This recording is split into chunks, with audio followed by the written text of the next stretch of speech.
without further ado, I think just to warm everyone up, I'll perform a poem. I've only performed it once at Dink, but I think by then most people had gone home, and so I figured I may as well do it again. Some of you may remember that Jennifer Champion wrote a poem called Dear 13-Year-Old Self. That was sort of an homage to a poem that I wrote, sort of a response to that. And but what she didn't know was that I had already written a sequel to my poem, Dear 12-Year-Old Self. And because it's like one of those poems I performed a lot and I kind of hate it. So it's brand new, so if it sucks, it's not my fault. Okay, so here goes. Dear 24-year-old self. Dear 24-year-old self. Okay, so where were we? Oh yeah, your dog just died. And your mother is still crying for the third night in the living room, and you are still sobbing, and your junior from university, who just wanted a place to crash, has her arms around you, and you are amazed at how little embarrassment you feel. But your mother will be happy again, and you will get another dog, and this dog will live forever because we will have that kind of technology in 2017. Because much worse things will happen than your dog dying. And there will come a time when your mother may never truly be happy, but there will come a time when you realize that's not really your problem. Dear 24-year-old self. Oh wait, you were 23 when this happened. Okay. Dear 23-year-old self. Lovers who cuddle are far more dangerous than the sex havers.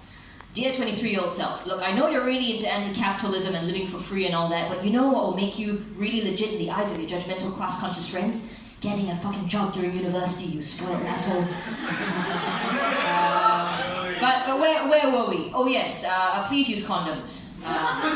Don't trust anyone who tells you otherwise, because they'll probably turn out to be Islamophobes or alleged rapists. Or he might end up being a really awesome person who's really funny and has great taste in TV shows and is really attractive, except for that one time he called you a slag, but he's been tested, so it's okay. What I'm saying is, if a guy refuses to wear a condom, laugh in his face and leave.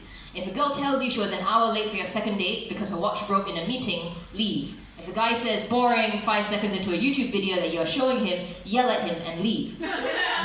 If you find yourself being tricked into eating in a Korean restaurant, with the hello, welcome.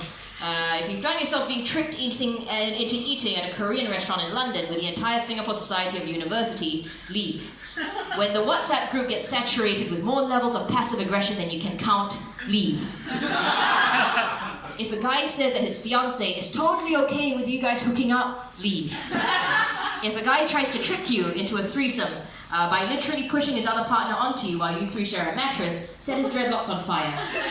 Tell him that cultural appropriation is going to become a big thing in about 2 months and you're really doing him a favor. Also, smoking is bad. Don't start. I mean, you're not going to start anyway. I mean, it might help you make friends for the first time at your school, but wait, what? No, I didn't say that. Because one day, you'll wake up to find everyone you knew who smoked has quit or gone into vaping. Because, well, then again, being drunk among strangers on a mountain in Romania is really not a good excuse to start smoking, but it's a pretty epic story, isn't it? I mean, no, it's a terrible story. It's a terrible way to make friends. Forget I said this. Dear 23-year-old self, for the love of God, please memorize your poems. Do, please. And don't worry, when you are 30, you will not be rehashing the poems that you wrote when you were 22 and writing sequels to them because you have finally run out of things to write about. Or maybe it's because your life in your 30s is too full of glamour and adventure and you don't have time to write down things. Do you ever think about that?